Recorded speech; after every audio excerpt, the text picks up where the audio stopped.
It was just past midnight, and the sterile smell of the emergency room filled my lungs. I was there for a family member, my own anxiety a heavy blanket in the cold, quiet air. Across the waiting area, I saw a man with 3 small children. They looked so pale, their little bodies curled up in discomfort.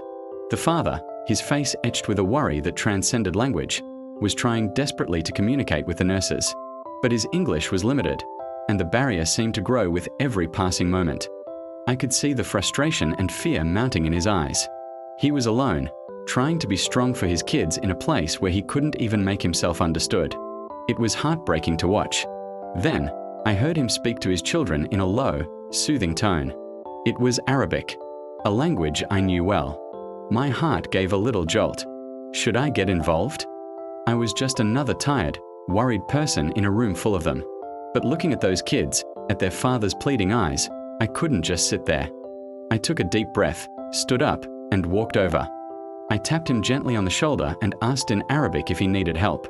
His head snapped up, and his eyes widened, first with surprise, and then with a wave of relief so powerful it almost knocked me back. It was like a dam had broken. I introduced myself, explaining that I wasn't a doctor or a nurse, just someone who could help translate. For the next few hours, that's exactly what I did. I became the bridge between his fear and their care. I relayed the children's symptoms to the triage nurse, explained the doctor's questions to the father, and translated the treatment plan back to him. With every word exchanged, I could feel the tension in his shoulders ease just a little. He was no longer alone in his panic. He had an ally. The hospital staff were incredible, patient, and kind, but the language gap had been a chasm. Now, it was just a space we could cross together. We talked while we waited. He told me about his family, how they had recently moved to the country. He was working 2 jobs to build a new life for them. His love for his children was so evident, a fierce, protective force. He wasn't just worried about their fevers, he was worried about their future, about navigating this new world. As I listened, I realized this wasn't just about translating medical terms.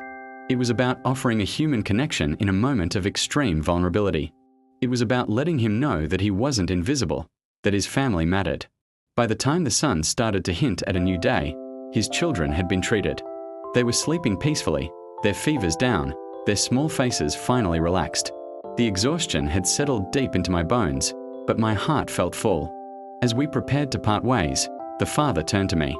He didn't have the English words to express his gratitude, and honestly, none were needed.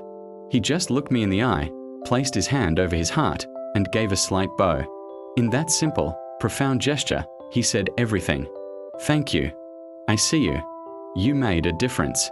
That night has stayed with me ever since.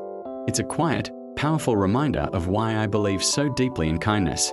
Not the grand, performative kind that seeks applause, but the simple, humble kind that sees a need and softly asks, "How can I help?" You don't need a special title or some grand plan to make a difference. All you need is a little empathy and the willingness to step forward. Sometimes, in the middle of a chaotic, lonely night, that's more than enough. It's everything. Thanks for listening to my story. If it resonated with you, I'd love it if you'd subscribe for more. See you next time.